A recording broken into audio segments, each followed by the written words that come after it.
Zach? You here? Door's open, so I just thought I'd let myself in. Greetings, young gentle sire. That just turned on by itself. Why don't you take a seat right there? It's time for a story. Wait, how are you talking to me through the laptop? Did you just shush me?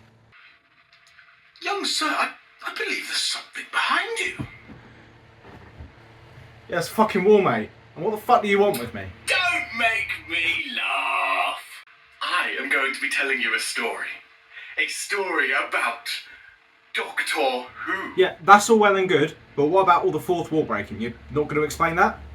I already told you. Don't make me laugh.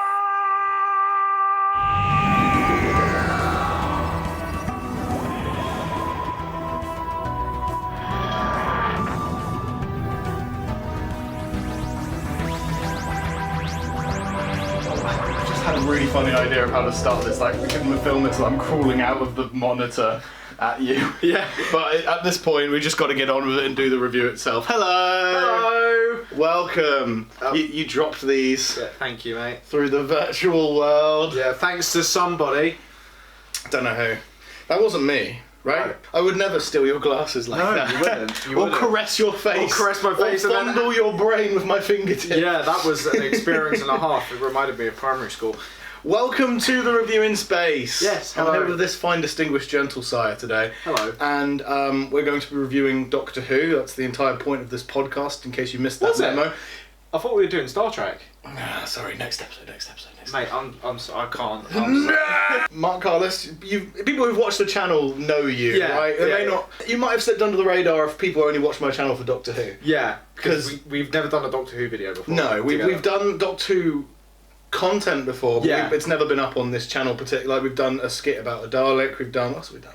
I think that's actually it. I think that's it. We did two That's Dalek as far as it skits. got. And that was it. Yeah. Yeah. But today we are going to be throwing you into the deep end this time because you're a Doctor Who fan. Yeah. You would argue, but you're not like a hard. You're not in deep. You're not deep down on the iceberg. No, right? I'm right at surface level. I've watched pretty much all the David Tennant stuff. all the David Tennant right? stuff, all the Christopher Eccleston stuff. I started watching the Matt Smith series, Yes, and excellent. then I stopped. That is as far as I've gone. I think the last episode I can vividly remember is the one with the Daleks at World War II. This will be an interesting review because we're getting the perspective of a hardcore Doctor Who fan and a surface level Doctor Yeah, Who fan, yeah. really. What we're going to be reviewing is Season 2/Series 15/Season 41. Yeah, that's really confusing. Yeah, I know. Don't even get me started on that shit. The second current series of the revival of Doctor Who. May I just fucking shooty say Who. that entire like ethos of it's the new reboot from Shooty onwards. It's so confusing. Just keep it numbered with like the series 14 onwards. It's just so silly. That's what confused me because when I went to watch it, I didn't go to watch the new Doctor Who. This was before you'd asked me to be on this thingy. It was before when I went to go watch. I think it was an old Christopher Eccleston episode, Okay. and I noticed that Doctor Who had been split. I'm like, well, Where's that sexy man from Sex Education? Exactly.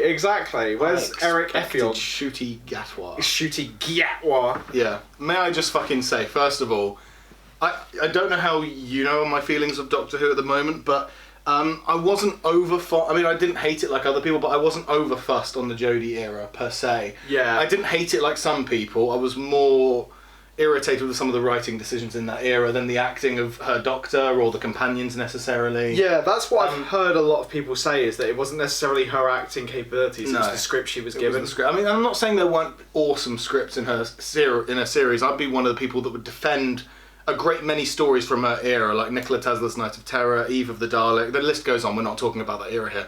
But going from that to Shooty's era, I fucking love Shooty Gatwa as the Doctor. He's brilliant. In my opinion, the best Doctor of the post-revival. Yeah. For me, he is my favourite. There are only two Doctors that surpass him in enjoyment of watching for me, and that's Tom Baker and Sylvester McCoy. Both classic Doctors. Yeah. So Ncuti Gatwa is like right at the top of the pile of the new series Doctors that I prefer. Right. And I think it's down mostly to his acting, but I think his scripts are quite strong, and we'll get into that here today. Yeah. So I gave you your homework to watch Doctor Who. Specifically season 2, but you did watch a few season 1 episodes. I watched a few season 1 episodes. To get the taste, I right? liked a few of them. They were pretty good. There were a couple where I felt like it could have been a bit more, but I get it. It was the first of a new series, so... We'll get into like comparing the two seasons at the end, because there are some pitfalls in both seasons, but on a whole, I think the quality of this season that's just gone and last season, it is extremely strong, and I think the majority of episodes are good rather than bad. Yeah. But we'll get into it. So did you watch Joy to the World, or did you start with Robot Revolution? I started with Robot Revolution because we can skip for time. we can skip Joy to the World then, that's fine. It's not an excellent story in my personal opinion. I know some people like it, but I'm not one of them. That was one of the weaker shooty stories for me, so I don't mind skipping it. We jump in with a new companion, Belinda. Yeah. Actually, no, what did you think of Ncuti Gatwa? You said you liked him. What were your thoughts on him on a whole, first of all? So I think he's... I mean, obviously the only real material I've got to compare him to, because I've never watched any of the old Doctor Who, as in the pre-2000 and whenever it came back ones. So obviously I've only ever had Eccleston, Tennant, and a little bit of Smith. Those are the only 3 that I've had. So I don't have a lot to compare it to. You've seen clips of Capaldi. I've seen clips of Capaldi, and I've seen clips of Jodie. Yeah, I keep on forgetting names. This is going to be a common theme throughout the throughout the video. That's why I'm here. I'm the anorak that can... I quite like Ncuti. I think he brought enough playfulness to it, but with there also being enough sort of serious emotion. I think that he has such a dynamic range as an actor. And it's like, even like when you look at like Eccleston or Tennant or Smith, they all have very similar outfits. But it's like from episode to episode, I think Shooty's entire wardrobe just completely switches up, and I like that quite a lot as well. I don't mind it. I mean, some people have issue with it. I wish that though I don't mind that he swaps out outfits every episode. I would have liked it if his outfit stuck to a consistent colour scheme or something. Like if he stuck to like the brown and orange or something, and then that would be my only thing that I'd change, but I don't mind. Because in real life, Ncuti Gatwa is just a clothes horse. Yeah. He really is. He could put on anything. He could put on a trash bag and be like, that's the new Doctor's outfit, and no one would be upset. Russell T Davies would be in the back, be like...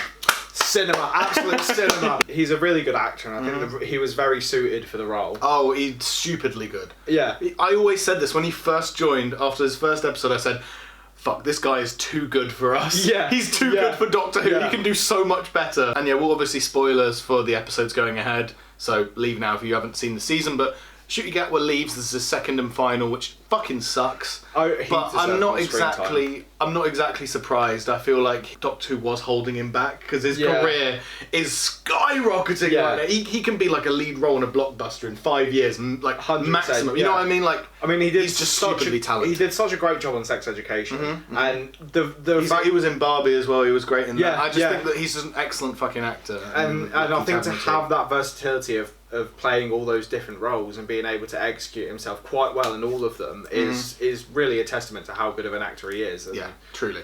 And as well, I think the writing was good for him as well in a lot of the episodes. Some of the episodes. Yeah, in most of them, yes. I will agree. I think that as well as that, he's just one of the actors. Like I consider Capaldi. If he's given a shit script, he can often make some iffy dialogue sound like it's normal, like it's good. Like he just has that natural delivery talent, if that makes sense. Anyway, so Belinda, played by Verida Sethu, or Sethu, I'm not sure how you pronounce that surname, but brilliant companion, I'd argue. Slightly better than Ruby Sunday, personally. Yeah. But not by a wide margin. I did still like Millie Gibson as Ruby Sunday. I think that why I like Belinda personally is because between the 2 seasons, and I'm kind of glad that you watched a few from the previous, is I feel like Belinda grounds him a bit more. Like she has a bit of pushback. Like the first thing she says when she's on the TARD is, "I'm not one of your adventures. You're gonna get me home, man." Yeah. Whereas Ruby was kind of always yes-anding him. Yeah. And was just kind of being his busy mate, and so that was fun. Yeah. But I think Belinda creates like a cooler dynamic towards Shooty's Doctor in particular. Yeah. Because he is like an excited kid sometimes, and I think that he kind of brings her she kind of brings him down to earth. Yeah, he sort of becomes a little bit overexcitable. But she kind of like I say, she kind of puts him reins him in a bit at times when he needs to. Whereas Ruby was just like, yes, boss, thank you, boss. Well, not even that. They were just kind of both excited kids, weren't they? Those two? They kind of matched each other's energy, which was fun, like I say. But how do you think she was introduced in the Robot Revolution? Yeah, the first one. I thought it was good. I mean, yeah. It's a bit of goofy fun, isn't it? It is. It's that whole episode was like, I was at the start when those big ass robots came in. I was like, what? The Miss Belinda Chandra bots. Yeah, I love that's what they're called. The polished robot carried the whole episode. Polish. So good. I kind of grew to like them a little bit though. As the episode went on. I love how they look. They look so classic Doctor Who like.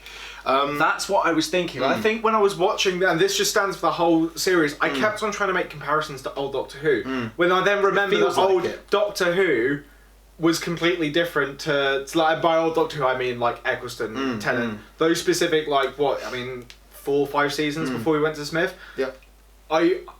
I kept on trying to compare them to the new ones, but then I realised that their art styles are completely different. Doctor Who just changes every few years. Yeah, That's what it does. That's what's so cool about the show. The old ones were very gritty, and I mean that was very similar to sci-fi television from the early 2000s. Yeah. Was pretty much like gritty, and then it started primeval going type of stuff. Exactly, and then it started going all nice and polished, and then obviously polished. I kept on thinking, oh, this is not the same, and then it's like that's not the point. It doesn't need to be the same. It doesn't need to be the same for it to be good. And I think once I let go of that, I started to enjoy. You're trying it to recognise it, but instead you just let it eventually take it as its own thing. Yeah, and that's when I started to enjoy it more.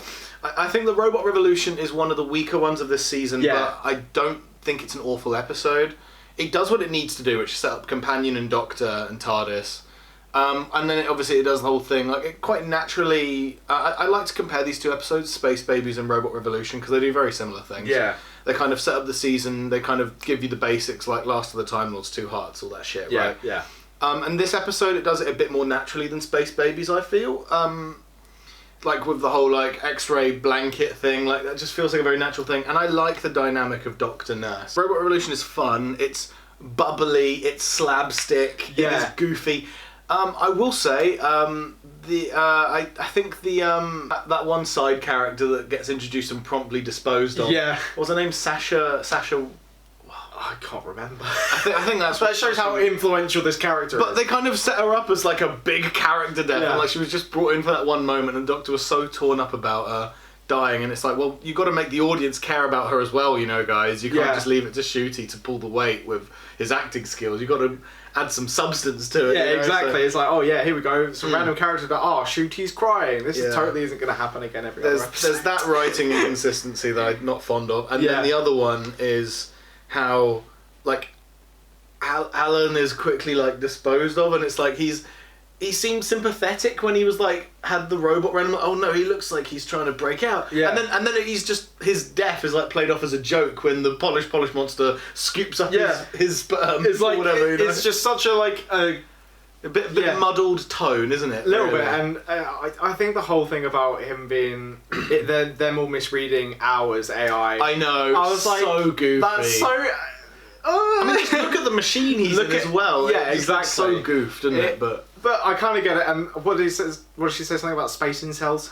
Yeah, that was quite funny. I mean, it was one of those episodes you don't want to take too seriously. Definitely not. Because it is Otherwise so goofy. It will piss you off. But like you said, there were some random bits in it, character deaths that are taken so seriously. It's like, hang on, this is not what this episode's about. No. But like I say, those are some of the weaker moments. But I will say, I really liked the opening bit where Belinda is in the throne room and the Doctor's trying to communicate to her through every 9th word. Yeah, where the that robots was smart. I enjoyed that. It took me a second to grasp what the fuck is going on, and then when I did, that's fun. That's clever. That's very Moffat style writing from Matt Smith's era. Very clever, very Sherlocky. Yeah.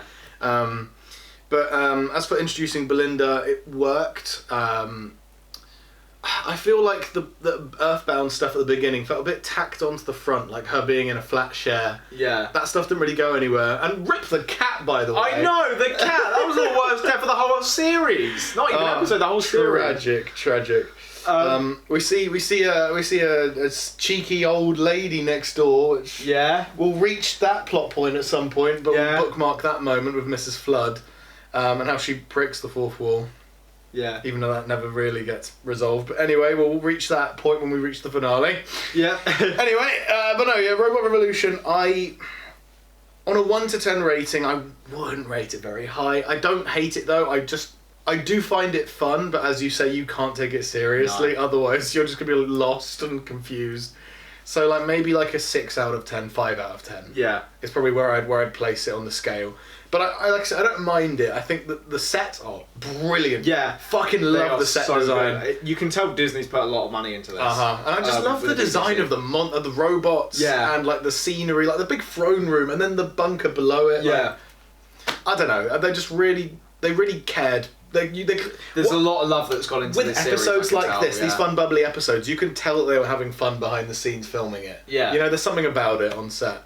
As for the other side characters, there was one side character that didn't really like Belinda because they associated Belinda with like the robots that were killing everyone. So there were fun moments from like the side characters, but overall it is an episode to get the ball rolling, really. Yeah, it it's doesn't sort of really just do to much else. push the ship out and get everything started. Yeah. So But then the cliffhanger at the end is like, oh, we can't get home, and then it pans out from the TARDIS, and you see like rubble. From, and the fucking taxi fighting through space. and then like then you see fucking the Eiffel Tower. Yeah, like what's the Eiffel Tower doing there? They literally made space France. So strange. But no, we know where that cliffhanger's going. But it was very, very like goofy, silly way to end it. Like, just like, oh no! What's happening? And then credits start. I did the one thing I find quite fun about this episode is like the through thread of like Belinda being named after the star and the certificate. Like, I've always felt that was quite fun, actually. I thought, why hasn't Doctor Who done this sort of a concept before, where a human is named after a star? What happens if that star comes to them and is like, excuse me, that's my name, thank you very much. Any more notes? Where do you rank it? What's your out of 10 rating? I'd give it a strong 7. Do you? Yeah, wow. I think it was mainly just the goofiness. And the polished robot. I was like laughing a lot more than I probably should. I want one. I'm a simple man. I see a little robot making funny noises. I'm like, oh yeah, that's brilliant. Explains your love for Star Trek. Yeah. Sorry, Star Wars. Knows how much I love Star Wars. Yeah. Anyway, right. Tell Joe you said that because he will murder you. Episode 2, Lux. That was I enjoyed that episode quite a lot. That was a brilliant episode. Fucking banger, man. The one thing I wish they would have gone more in depth with is when they go into like the animated bit. I wish they would too, but I get why they didn't. The budget was already stretched there was a lot from to cram into that episode. From animating Mr. Ring-a-Ding alone in the real world. Probably should have taken up so much of the animating budget. They probably didn't have time for more than what they did. Again, with like my note earlier on like Ncuti being an excited kid, this episode is the one that sold me on the dynamic of Belinda and the Doctor right away. Like you're Scooby-Doo, honey, I'm Velma. Yeah. And the bit where he's talking to the diner guy and he's going, there is literally an old caretaker in a haunted cinema, and she goes, oh come on, Velma. She's the childminder of this annoying kid. Yeah. I love that dynamic so much. Like she humours him finally. She's like, fine, let's go sort out this ghost story. Yeah. And then we'll be on our way. And the setting is gorgeous, by the way. I will excuse the costume change in this one because it fits. It's so colourful and bubbly, and I like that it's at night because it's meant to be spooky, and also it's explained that they're at night because they don't want to deal with the segregation issues. They will if it was brought in broad daylight. And I like that it wasn't so with it being a period episode and with the Doctor being of colour and the companion in this case, whereas that wasn't the case in the last season when Ncuti dealt with racism, and I think it was Dot and Bubble that one was. So they dealt it in a very unintrusive way, but they had to acknowledge it, and they did it in a very... I think they did it in a decent, in a very tasteful way. Yeah, it was respectful. You know, it also made the dino guy very likeable because he instantly was like, I don't care if you're of colour. Who's looking at this time of night? Yeah. You know? So it makes all the side characters quite likeable because, you know, they're not fucking racist. Yeah, which exactly. fucking Which helps. tends to help. Yeah. But yeah, it's just a quick mention about diners are segregated, and which means blacks, which means you. And yeah, it was just a good line, and the Doctor kind of does shrug it off because he isn't a mere mortal. He's beyond the social constructs of racism and political shit like that. And it was educational as well. And I feel like it's because Doctor Who is a show that sometimes takes place in the past. It does sometimes have that educational element to Doctor Who it. started as a kids' educational show. Exactly, So it's and good that it harkens back to that sometimes. That was the whole remit of the BBC, wasn't it? Inform, educate, and entertain. So.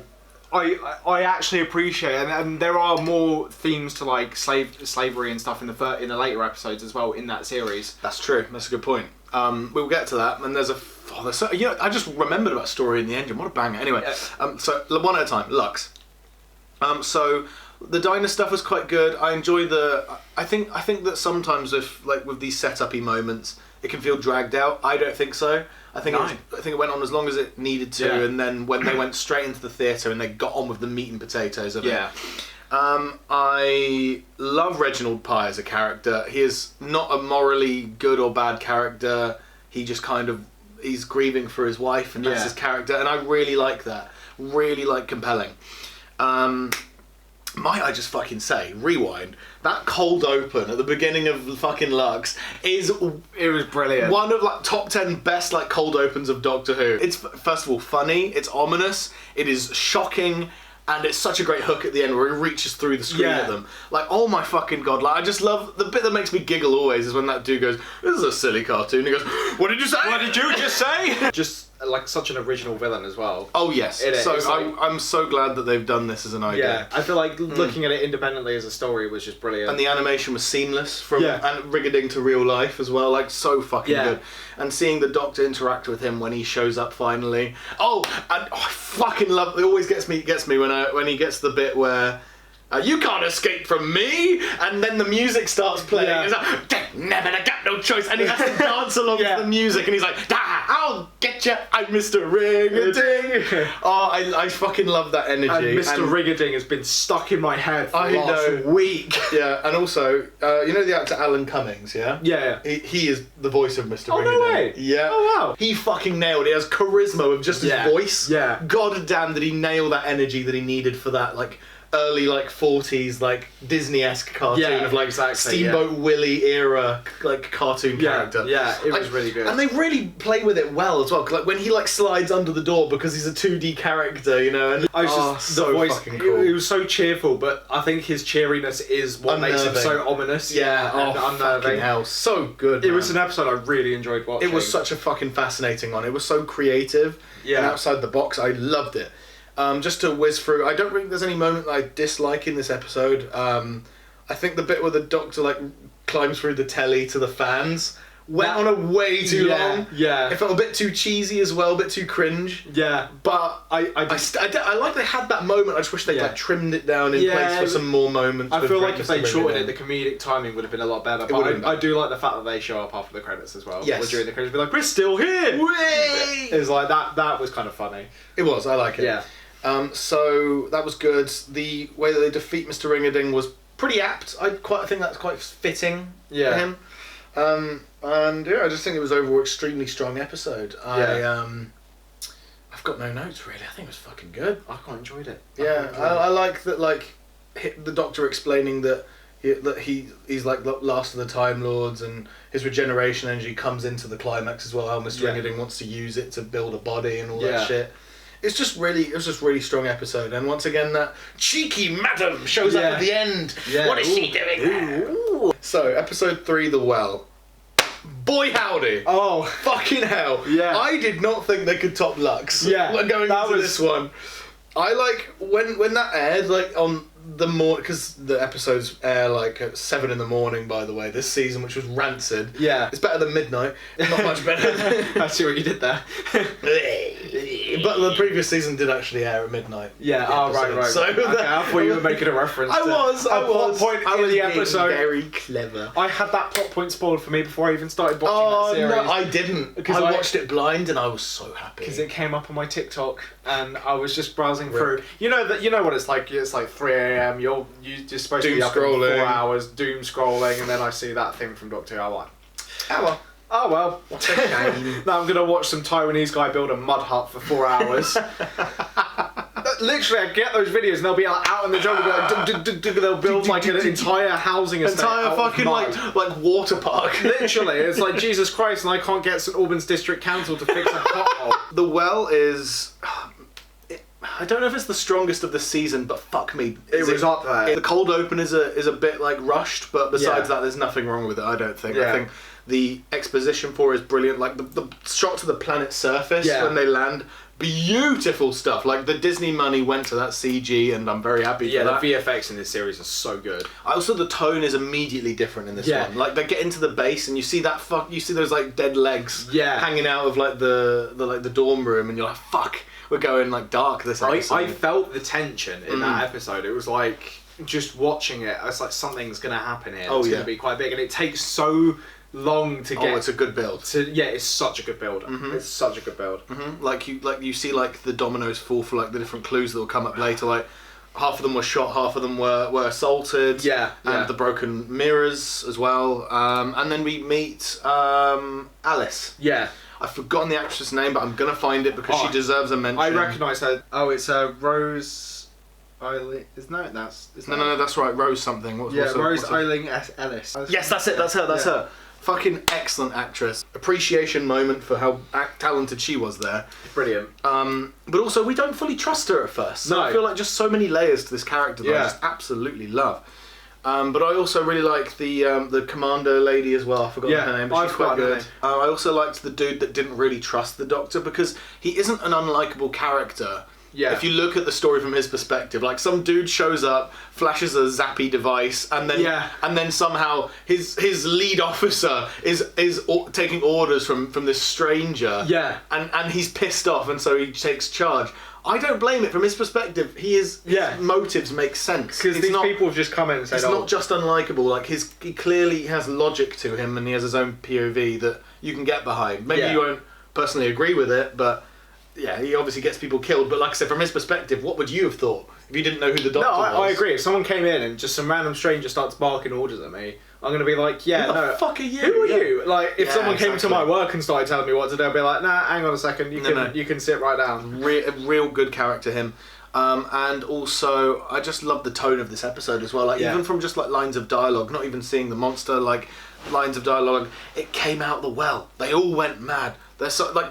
It's such a great Doctor Who buzzword thing. Like there's something behind you. Like that's the pitch for the episode. It reminded me of one of the Tennant episodes. What's the one where Catherine Tate's character? Turn Left with the beetle on her back. Yeah, it reminded me of that. It's good because there's something behind you, but nobody can really see it. It's there, but no one can see it. But yeah, the monster is just such a cool idea because we never know what it is. We don't know whether it's the monster that we saw from Midnight or. Like I say, or if it's like some new monster or a descendant of that monster or anything. We just know that it's evil and it wants to kill people. Yeah, it wants to make people upset. It wants to make people very sad. Yes. So, excellent episode throughout. I think most of the side characters are good. I wish we had more time with some of the red shirts that die at the start. Yeah. That's my only thing is... Oh, and you know the other actual only thing is the scene where they all fucking die. Yeah. It's a wee bit goofy. Like, it's like, no, it's not that bit. It's the bit where you see the close-up shot of their face where they go, oh shit! It's like those Gary's mod videos where people get like fucking hit by an RPG and their bodies go flying. Yeah, it's literally a bit too goof. I thought the best way to make it more sinister is if like you go directly behind the monster and then like you hear like a neck snap and then they just drop. Yeah. That's what I would have preferred to keep the tone of the episode. Because I feel like them just flying away and falling to their deaths was a bit too slapstick for such a serious episode. Yeah, that's the only bit that took me out of it a little bit, but not enough to ruin it for me. The bit in the actual well itself was fucking cool. It was just overall an extremely strong story, and I love the reveal. I'm sure you probably didn't get the same impact as I did from it because it was The spoiled. midnight reveal. But for me, it was it was so shocking and good and cool. I could see how that would make fans like lose their mind if they hadn't had it spoiled for them, because I saw it on TikTok and there were people in the comments going, "Oh my god," and then there were other people saying, "What's midnight?" And I do like the fact that they had glimpses from the episode Midnight. I wish we didn't do the close-up shot of fucking Silvestri, because you can see like the crusty, crunchy, like low res, like 240p. 780 like resolution on her face. You can tell they probably tried to upscale it as well. You can't upscale that shit. That you can't. Crunchy. You can't. Excellent episode. I loved it. And also, they didn't hear of the Earth. What's the Earth, Mark? They've never heard of the Earth. What's the Earth? Yeah, I know. And the two things I love is how the sort of the captain sacrificed herself. Yes, that was good. And when they're all back on the ship and the TARDIS is gone and the person says, "What's that behind you?"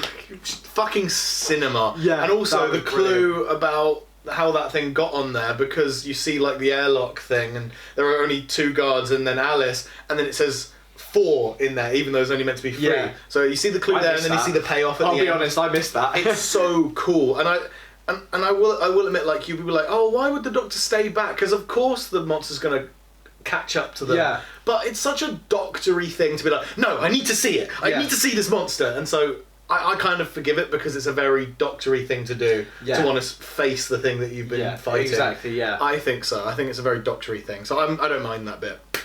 The Well. I didn't rate Lux. I rate Lux a 9 out of 10. I also rate The Well a 9 out of 10. Extremely strong back-to-back episodes there. Lucky Day episode 4 was still in this streak of quality, in my opinion. Lucky Day. Holy shit. I think that had one of the best twists in it. Yes, really, really good. And I told you, I sent you that article. You may think that because you had The Well spoiled, though. So yeah, that's true. That's true. Seconds to The Well for me. Not enough times does this happen where you see what happens after of a companion. Yeah. Besides, like, maybe Sarah Jane and like maybe Joe Grant, like some of those classic companions, like maybe like Mel, who we see of this season as well from the 7th Doctor's era. We don't see it enough of how companions immediately deal with life outside the TARDIS after that, with all the trauma and baggage that will come with that. And I think it's such a great choice to do that with Ruby Sunday, because she was recent enough in our memory that you can like still get on board with seeing a full episode of her carrying it. Yeah. Like no Doctor at all, right? And it's just her being the protagonist. And I think Millie Gibson kills it. I think she carries this one. Yeah. But I do really like the actor of Conrad. He's been in other stuff. I don't know him personally. I don't know him personally. But he's quite a popular actor, but he mostly plays nice guys, which is why this twist was probably quite good for everyone, really, because it was just so shocking. It's like when it was I quite liked it. Mm-hmm. It felt, the tone of this episode was really fun as well, because it didn't feel like tonally an episode from this season. It felt like tonally an episode from the previous one with Ruby, and I like that because it is returning to a companion, so of course you're going to want to feel like how it felt when you were seeing that season with Ruby and the Doctor. It felt more light-hearted and nice at first until it all goes wrong. And I like all the context clue.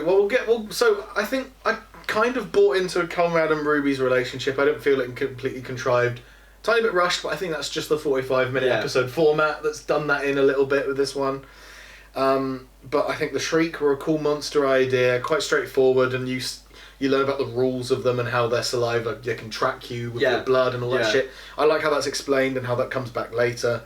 And then the twist of Conrad is excellent. I like the clues to that as well. Like on his podcast, he talks about, Unit never return my calls, and what is it like being with the Doctor? And he's like asking all these questions that seem so innocent on the surface. I was like, he's really invested in the Doctor. I'm like, that was just playing in the back of my mind. But equally, he kind of had me fooled for a while too. Like when he's an idiot and you really do think he's an idiot not taking the serum, and then when he goes outside and follows her after the pub moment, she goes, "I could be brave like the Doctor." Is like, "Oh, you idiot!" Yeah, you really do buy into his naivety, but then you realise no, he's playing everyone. He's being a twat. And, and I think that was probably because I think as well Ruby was going on before everything all kicked off. She was going on about, I think I have PTSD, and she was really upset. It's good stuff. It's good stuff, and it just shows how much Conrad was playing with her emotions with everything. Because she was full in mentally, emotionally with him.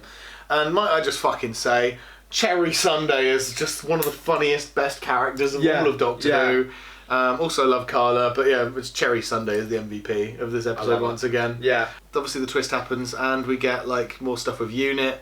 And I feel like the rest of the episode kind of goes at lightning speed. Yeah, it goes very fast. We get the social media gaff, and then we immediately get into the stuff at Unit Tower, and then immediately somehow he breaks into a top facility. Like, imagine a top secret facility. Imagine just a random social media dude breaking into MI5. Yeah. That sort of thing just doesn't happen. You're like Casey Neistat or something breaking into MI5. Yeah, it doesn't really fit. No. It doesn't. It feels a bit contrived.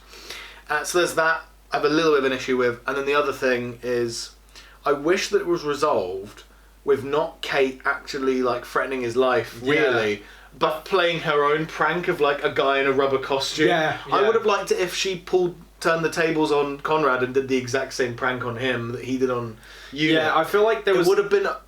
I don't mind this aspect. It gives Kate like an edge. Yeah. It makes her more edgy, more dark. She isn't so bubbly and like bright and child friendly. It means that if we get a Unit spin-off someday, which hopefully we will be soon. Fingers crossed. We've got this one coming up next year, but maybe it means that we're going to get a darker toned Unit, like a Torchwood type of spin-off rather than a Sarah Jane type of spin-off. I think that was a bit of a shock for me, because obviously seeing Unit before, they'd never been that brass. Yeah. And that willing to be like, yeah, if he dies, it's alright. Yeah, it's Ruby that really saves him. Yeah.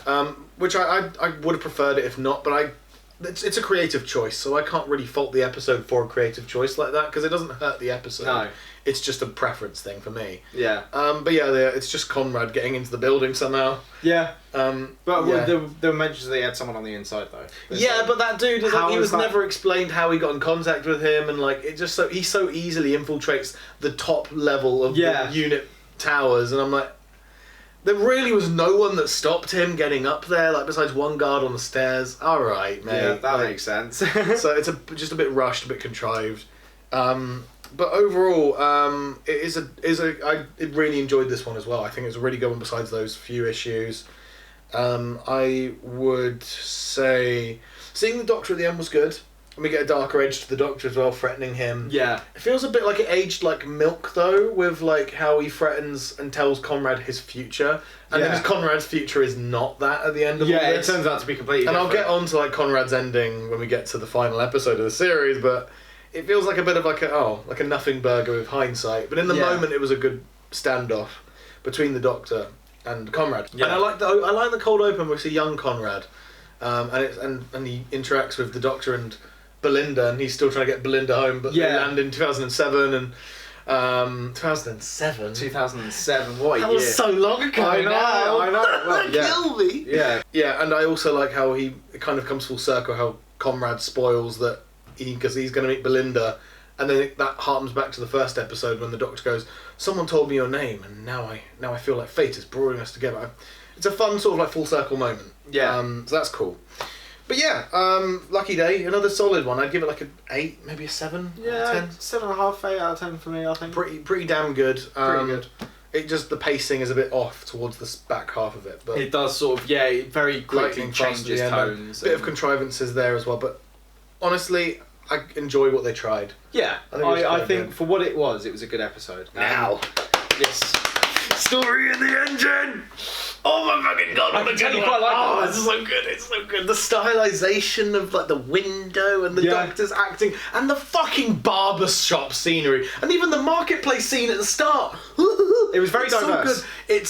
It is like I needed this episode in my really, I'll cook it up to my veins. I somewhat struggled to engage with it at the start. I don't know why. I struggled to get into it, but then once... This is how you do a fucking Doctor Who bottle episode, man. Oh my god, above, it's so good. It was, but once it got into it, I quite liked it. Mm-hmm. I think it was good. I think the whole idea of the people can go in, but then they can't go out, and they have to tell their stories to keep the engine going. Yeah. Oh, it's so good. The barber himself, like the evil barber... Really cool character. I don't know. I just love the whole thing. It's such an unintrusive way to like tell stories within stories in an episode of Doctor Who. To give a good account of history, and then also to have a story within the plot to feed the the engine. whole thing, really. The cold open was so damn cool as well. I like it how they had the intro on the wall. Yeah. So that good. was brilliant. That was quite cool. And like I say, I like how they explain the Doctor and how he feels comfortable in Lagos, Nigeria, because he doesn't feel like he belongs as much where he would when he was presenting White. Yeah, exactly. It's so damn cool. It's such an unintrusive but cool way to set up the scenery. Yeah. And it's such a cool way to like introduced the Doctor's side of things with he trusted his friend, and then he sold him out. Yeah. Oh, and I think it was so good also is just to have like a full like black cast for like the whole episode, and it's just brilliant. And the maze bit at the end when the Doctor's trying to escape and they get to the heart of it, and the design of that big fucking story engine that like opens up into a flower. Oh my, beautiful stuff. And like a beautiful moment of like I Am the Doctor where you see like the screens of like the previous faces of him. Yeah. There's only like one goofy bit, and it's the bit where they escape the barber, and you see the giant spider machine thing somehow crawls out of like the door. Yeah. And I'm like, what? How does that work? And then everything... It's like 5 times the size, but it does that. And everything inside blows up, and then they open up, and it's just a barbershop again. But that bit's fine, because it's meant to be like a magic door, but it's the giant fucking spider climbing. The spider coming out was like, how does that work? Yeah, that's like the one bit where I'm like, hold on, why do you have to do that? They wanted like to do like a final like Doctor Who, big monster chasing us. Oh, yeah. But it didn't really work for me. No. But that's fine. The rest of it was so damn good, so I don't mind. Yeah. I just think it's so damn cool. Like even like the sound design for it, and you know, I'm gonna grab the director's name because he had a play that he was inspired. He did a play, sorry. So I'll grab Doctor Who Story in the Engine. What's the writer's name? I know his name. Because he did a stage play of a similar sort of like idea of like stories being told in barbershops. Yeah. And Nola Ellams, he is the guy that's honestly, he's the fan favourite of like who people would want the new Doctor Who showrunner to be. Yeah. And I'm so here for it. Like he has such a unique way of telling the story here. And I just, I don't know. I think it's really cool. Yeah, it was a very good story, very original story. I really loved it, and I like how they even like portray like Lagos in like the the marketplace area. How at the start it's so friendly and warm to the Doctor, and the Doctor feels so at home. And then when Belinda's trying to find the Doctor, she's being shoved like products in her face, like buy my shit, buy it. Yeah, it's like she's clearly a tourist. There's just a clear understanding, and it's because of the writer obviously being part of that culture. Yeah, just a clear understanding of what he's doing, of the stories he's telling in the barbershop, and the scenery that he's using as well. It's I agree. Yeah, chef's fucking kiss. It is as close to a 10 out of 10 that you can get for this season. It's like a 9.7. It's just that goofy bit at the end, really, and that's it. Yeah. And then obviously we get this weird moment where Belinda sees like this girl in the alley. Yeah. Captain Poppy. Yeah. Pops up. Poppy pops up. That's going to be a plot point. Anyway. Yep. So you liked it, did you? Yeah, it was good. Where does it stand from the rest, though? I know you don't like it as much as me. I'm gonna have to. I don't like it as much as Lux in the Well. Yeah. Wow. It's probably my favourite of the season, potentially. Oh no, I've just offended him. How dare you? Oh, sorry. No, but it wasn't a bad episode. It was extremely strong one for me. I think the dialogue, because I'm just so used to Russell T Davies's dialogue style and how he doesn't sound up himself when he's writing his characters, but the characters all sound a certain way. Yeah. When you've watched enough episodes of a writer, as I have as Russell T Davies, it becomes very, not stale, but you definitely know what to expect with the dialogue choices that he has. Yeah. So it was just such a breath of fresh air for such a unique take on the dialogue, and it was just such a fucking unique story. Yeah. And it's shameful that it's taken this long for Doctor Who to have a story set in Nigeria. Yeah. Like, oh my fucking god, and I was so happy with how it turned out. Yeah. I don't know, I just, fanboying over that one. I'm personally, it's maybe the strongest Ncuti episode, but I have to go back and fully compare all the rest he's done, but it's favourite, and then maybe like the Well or Lux after that for me. Alright, yeah. We'll see. I think I'd do that in reverse. I think for me it'd be Well, Lux, and then, sort of Well and Lux adjacent. Fair enough. They're both on very They're very level. strong. So, yeah. And then that below. But I think, but it was just more the fact it took me a while to get into it.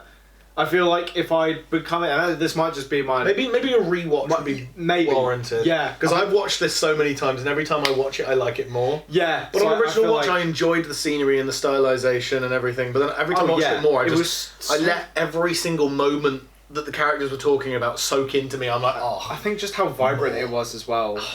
Also how sort of like subtly... And the fucking fugitive Doctor fucking shows up. Yeah, I know. Fucking Joe Mine shows up in it as well. It was like a little...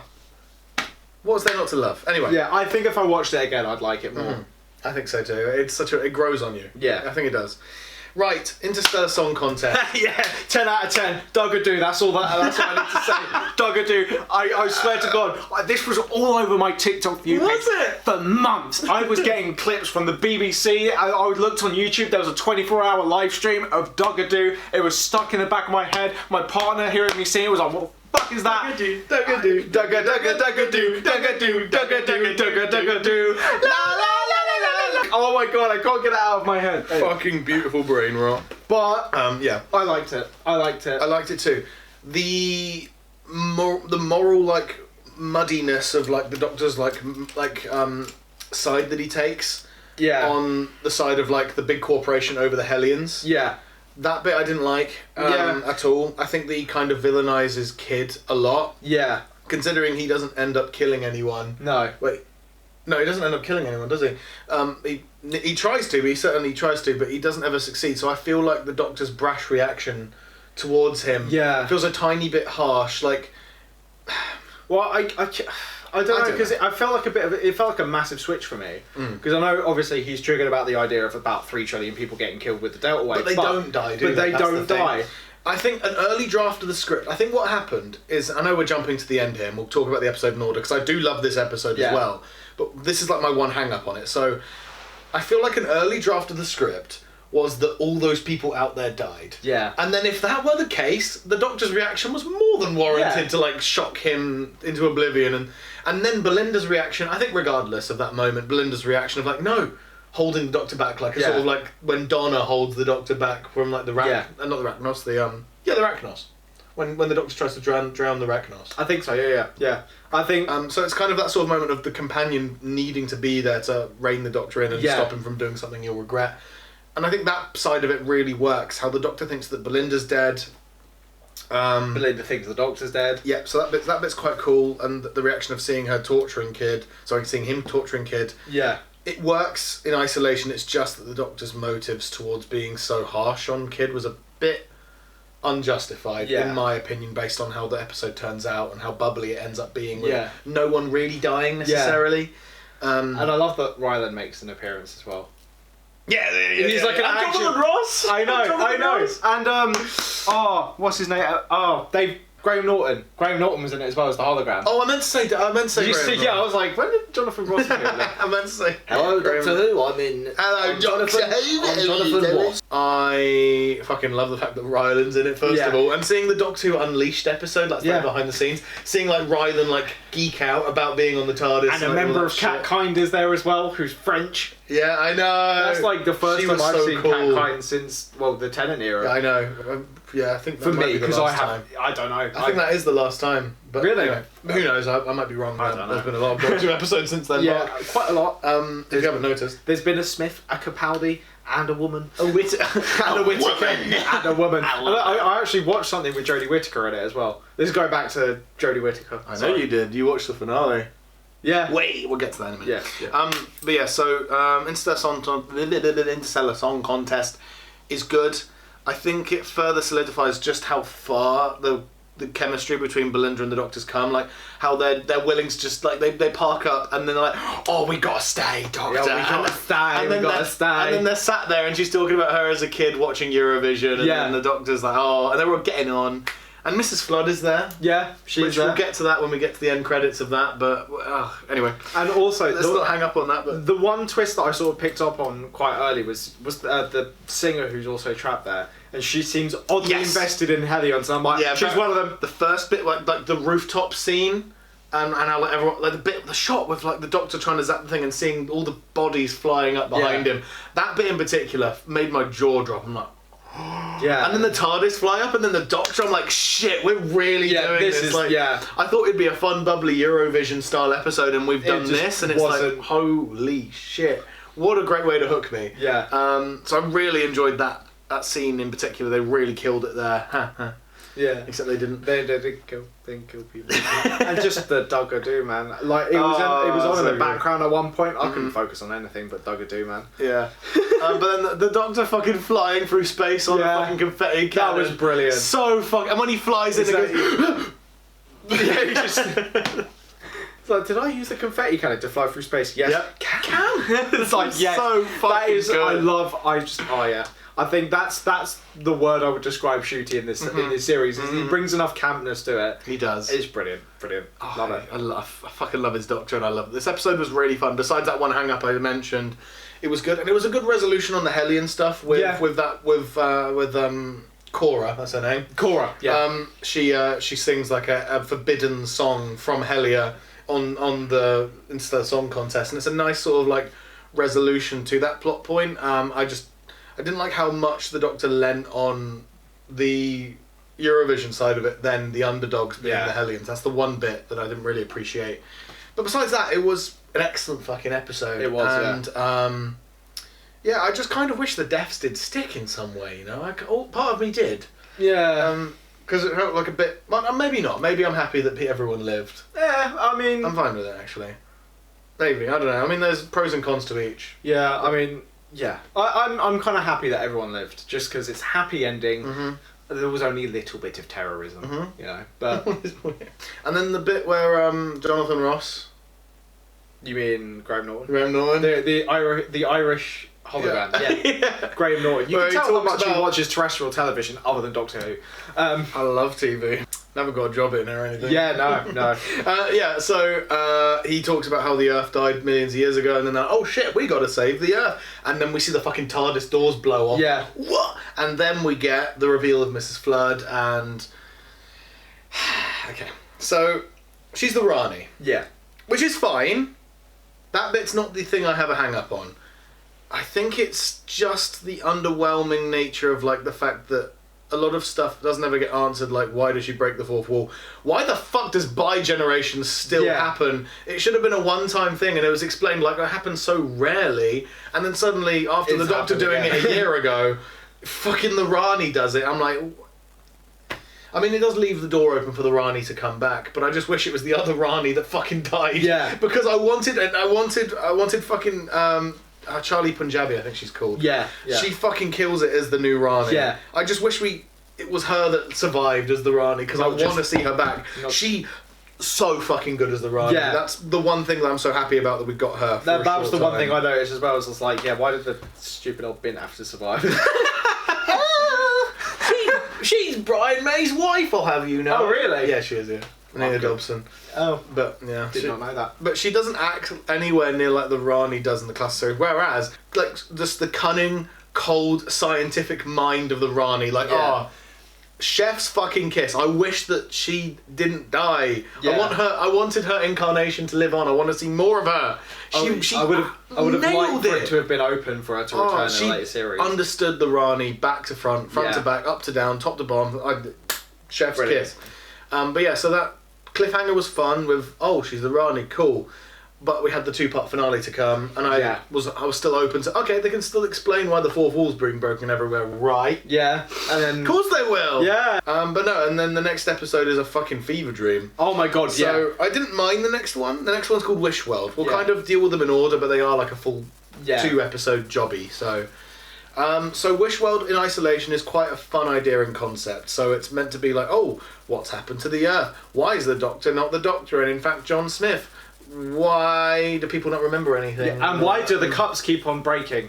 Through the table. Through the table. Tables don't do that. No, tables don't do that, remember? This 2-parter fully shafts Belinda. Yeah. Fully shafts her. She has nothing to do in this 2-parter. Like, she goes from having complete agency and like, I'm my own person, I'm not one of your adventures, to where's my baby? Yeah. Woo. Yeah, Like, where's the baby? She has no agency besides being mother. Mother, yeah. And I just don't like that conclusion. That's how they settle her character at the end of this, and I don't enjoy that. No. At all. I think that Belinda was a great companion up to that point.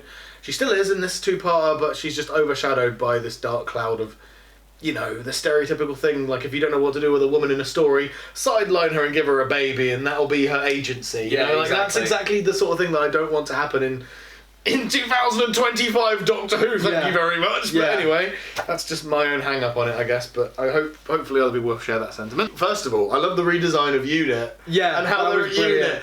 Unit, and the Doctor like is all fruity, and then they're fucking, like, "You can't do and then the sergeant goes, but you're a man. You can't- have to love a woman. Yeah. I just love how like robotic that is, and it makes sense in the theme because this world was wished by Conrad. Yeah, and who Conrad is just a fucking prat. He's just an absolute. He's just a wank stain, really. He's an average Discord moderator kind of thing. A man must go to work while the wife takes care of the baby. Yeah, and, exactly, and tables clearly do that. Table, yeah.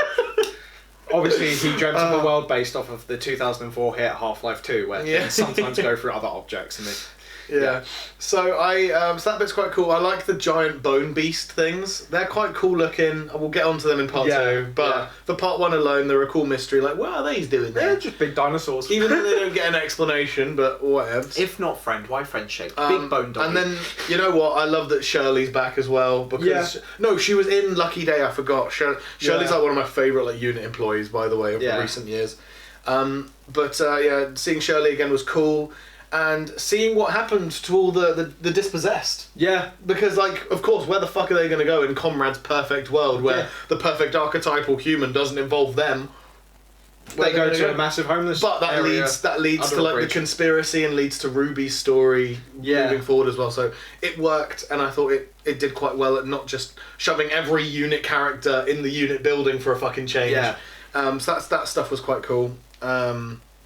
What else is there in Wishworld itself? I did like the Rani base quite a bit. Yeah, it looked really cool, made out of bones. It looked very classic Doctor Who as well. It did, and the fucking like hovercraft she was on. Oh my god, that was looked sick. so fucking goofy. Yeah, I love it, and I feel like it was artistically it was a brilliant episode. I really liked how it made me feel as well because.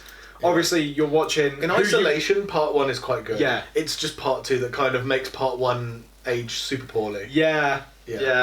And I will say as well, what the fuck was that? You know, one thing, the cold open of Wishworld was fucking weird. Like Rani walks in on a horse to a cabin in the woods, and then wishes... And steals a baby. And then wishes everyone else in the house into dust and into ducks and an owl. What the fuck was that shit? And then that is just never explained again in part of the episode. It's well, it is though, because the baby's like the god of wishes. Yeah, but so the Rani wishes them to turn into them, but it still is like such like a what the fuck was the point of this moment? You could have easily have cut this out and swapped something else out, and if it felt like an would have been just as confusing. The whole episode, because you could see characters that you recognise, and you obviously recognise as the Doctor and it's Belinda and everything, and they're not who they should be. It reminded me a lot of another show that I've watched, a completely different show. Have you ever watched Supernatural? No. So there's this character called the Trickster, and there's these parts where he places these characters into TV shows. Okay.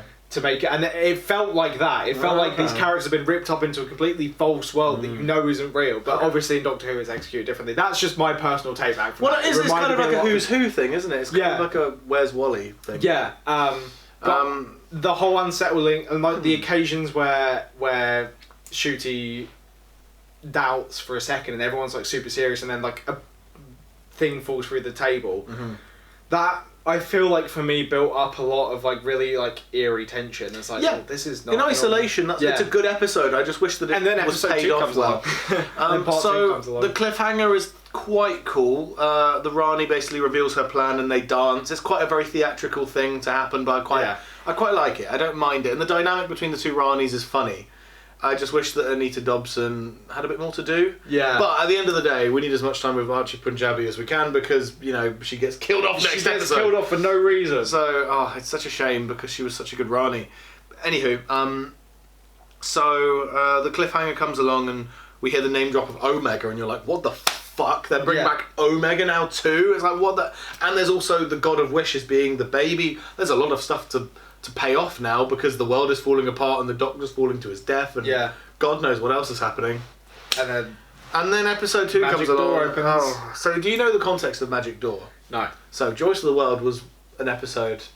I probably should have watched that then. Yeah. So that wasn't part of this season though, so that's not your fault. Yeah. You shouldn't have to do homework to understand the payoff of a cliffhanger outside of the story you're watching. They should have... No. So yeah, that's the Time Hotel. So Anita... is the Time Hotel lady who saves the Doctor, opens the time window, and basically pulls him out into the Time Hotel, which is the setting of Joy to the World. And the Time Hotel is basically where you can open a door anywhere and it takes you to any time and place. Right. In the whole hotel. There's a door for every time and place. Right. That's the idea.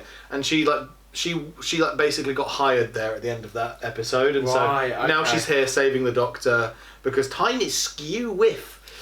And then you get the revelation that, you know, time resets to the same day over and over. Yeah. To May 23rd. But to that end, if that's the case, was there any fucking need for the Time Hotel to save the Doctor if time resets? Because the Doctor could have just fell to his death and then woken up in his bed again. Yeah. In fact, that would have been quite cool. That would have been, because then it would have reset, and then episode 2 could have been like, no, I've done this before. This day has happened already. Like a Groundhog And then Day he kind of breaks thing. the cycle and then tries to solve it that way, rather than them just breaking the entire canon of, you know, that loop just for the Time Hotel to be a thing. Yeah. For just Anita to stand in the door the whole time, just say, hi, I'm still here. Yeah. What the fuck was the point of that? That was irritating. That was very irritating to see. That character was sidelined, was brought in just for that resolution, just to be sidelined. And then Belinda continues to do fuck all in the episode. She's just chilling. So we get like the quick resolution of like, oh, unit's back to normal now. It felt very rushed. Yeah. There wasn't enough of like a build up to like, oh, this is how we get them back. It's just kind of like, oh, we opened the Time Hotel and now they're gonna remember. They're letting some fresh time in, and then look, unit's back to normal. And then we get that fucking standoff between the Rani and Unit. Yeah. It's so pantomime. Like, it's one thing doing like a fun little dance in the villain's lair. It's another thing to explain your entire evil plan to the entire extended cast, and each one member of the extended cast gets one line of dialogue in this exchange, all very contrived, and Mel going like, I remember you, because Mel was a classic companion who remembers the Rani, go, I remember the Rani, we meet again. It's such like hammy dialogue. I didn't need that. We could have easily swapped out half of this scene and gone for some cool action or some cool tiny shit, but no, we just go for this. No. And it's like I say, just the villain explaining the plan to the protagonist, it's so tired. Yeah. Why would It's you so do it cliche. so... Oh, yeah, I know, it pisses me off very much so. But, what I will say, because I can't go through on a scene-by-scene basis in this episode without having a fucking mental breakdown. Yeah. Because it is just a small... So the previous episode, Wish World, at least had stylization, it had a cool concept, there was mystery. Yeah. All the characters had stuff to do, relatively speaking. This one felt exactly like what my fear was when I heard that Disney was funding Doctor Who.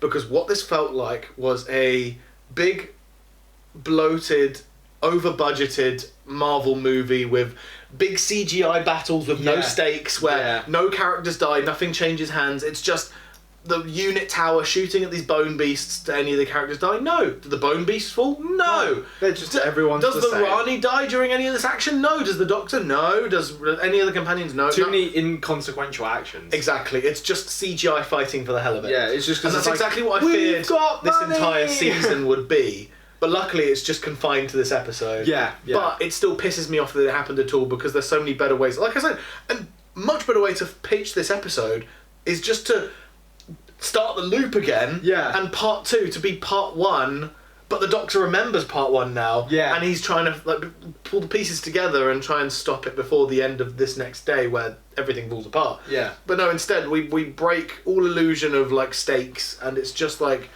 one contrivance after another, and we get the complete desecration of fucking Omega. Yeah. He's just a big skeleton baby. He just appears for like 5 seconds. There's all this build up to Omega, and then it's just He like just comes in, eats the Rani, and then dips. and then gets shot with the Vindicator. And then just chuffs off. The entire build up of the Vindicator just leads to just blast, bye bye, off you go. And then it's like, that whole Vindicator thing's gone. Do you know what Omega is, by the way? No, I have no idea. They fucking desecrated my boy.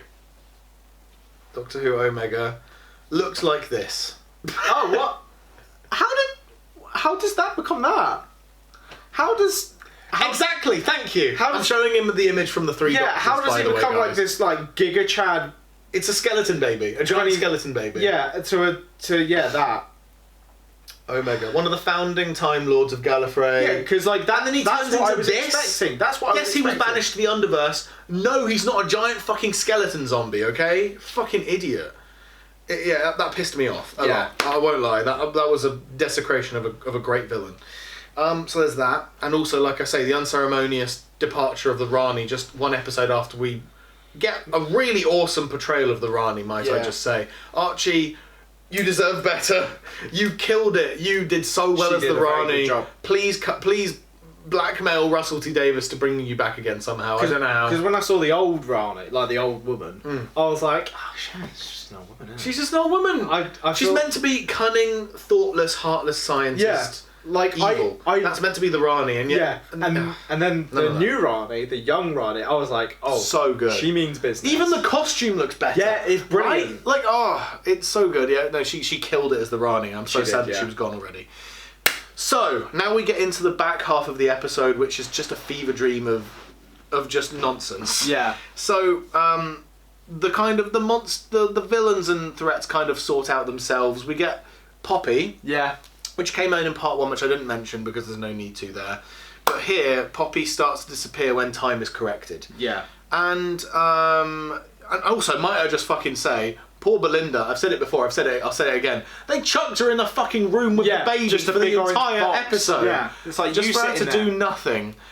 Yeah, for fuck's sake. They butchered her character at the end. Yeah. But then one great moment is where they're basically, let's go on adventures with Poppy. We'll take her to see this planet and that planet, and they're passing her coat and to one another, and it gets smaller and smaller folded, until it turns into a handkerchief. And you see Ruby just like, we don't know, where's Poppy? And she's the only one that remembers, because you saw 73 yards, right? Because she lived an entire life in 73 yards. Yeah. That comes back here, and she remembers Poppy, whereas no one else does. Yeah. And I like the motivation of the Doctor giving his life for a baby. Yeah. Whether it's his or not, I enjoy that, because you can't sacrifice one life to save the rest. Every life matters, and I enjoy that he gives his regeneration for Poppy. Yeah. So that side of it is fine. Yeah. His motivations are fine. It's just how fucking rushed these final minutes are, man. And it is just so contrived, because it's very clear that this was done from reshoots. Because originally, and everyone believes this, and I believe this, that Ncuti and Disney were in for 3 seasons, but then Disney got cold feet. Yeah. And so Ncuti was like, nah, fuck this. I'm not waiting. Because we're going to have a hiatus year of Doctor Who after this, right? So next year, no Doctor Who. So Ncuti, very in high demand actor, can't sit around for a maybe Series 3 in Doctor Who in maybe 2027. Yeah. So I understand why he wanted to. So he quit, and I don't blame him for it. As I said before, he's too good for this show. Go King, go be the best actor you can. Exactly. It is just a damn shame that we lost him so soon, because we only got 16 episodes in the end, something like that. And he was really good. 20 at the most, maybe. And it's a shame, because he's so fucking good. But again, he's too good for this show, so fair enough to him. I'm glad we got him at all. Yeah. So we get that. We get him blasting his energy into the rotor of the time machine of the TARDIS, and then he appears in Belinda's back garden. What happened to her flat share? Yeah. What happened to that? She's just in a house now. Yeah, and she has a baby. Her entire life has become, this is my baby. This is my baby. His goodbye to Poppy was good. His goodbye to Belinda was good. But Belinda's final conclusion was so out of character. So just a misunderstanding of her character on a whole, really. Yeah, it felt so inconsequential. And then the Doctor goes back to the TARDIS and, about to regenerate, meets the previous Doctor, or the one before the previous one, the woman. Yeah. And good to see Jodie again. That was a fun good, little moment. I appreciate. It was a nice sort of like passing of the torch. Yeah. Because she never got that, because she did a regeneration scene, and then Tennant came in, so she never got to pass the torch on to Ncuti. Exactly. So I enjoyed that.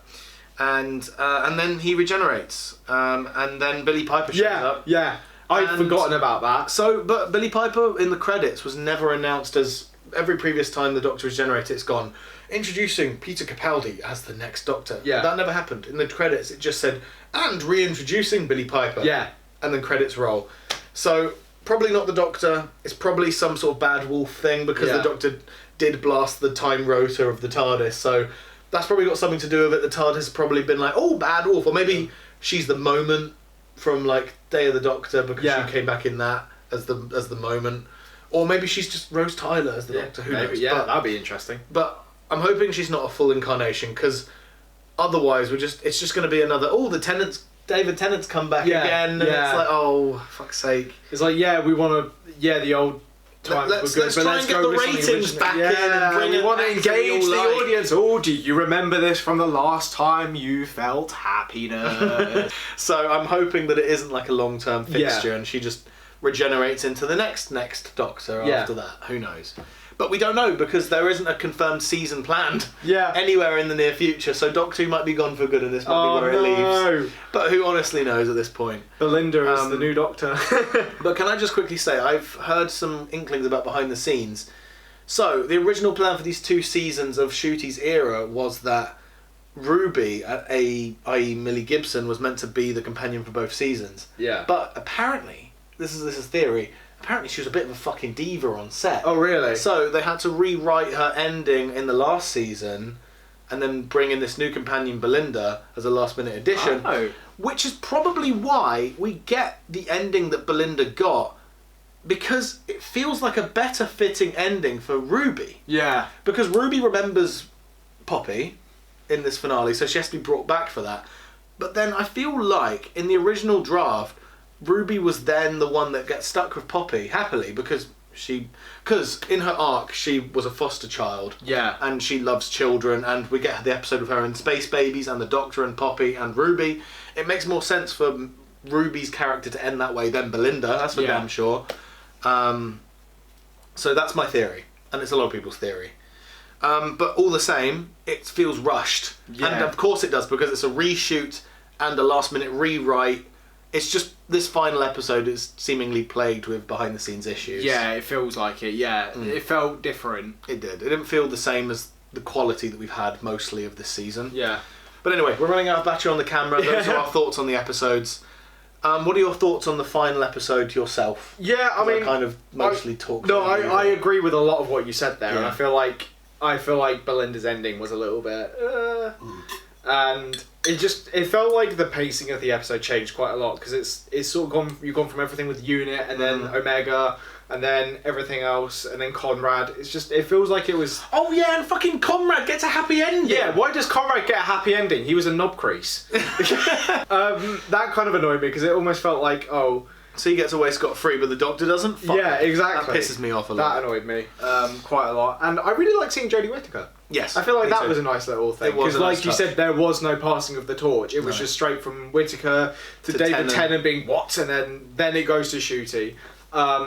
So yeah, I agree pretty much with most of your points, if not all. Yeah, so this final episode was a pile of shit. I did not like it at all. It's not the worst episode of Doctor Who of all time, God no, that we've had worse. Oh yeah. But fuck me, could they have done better.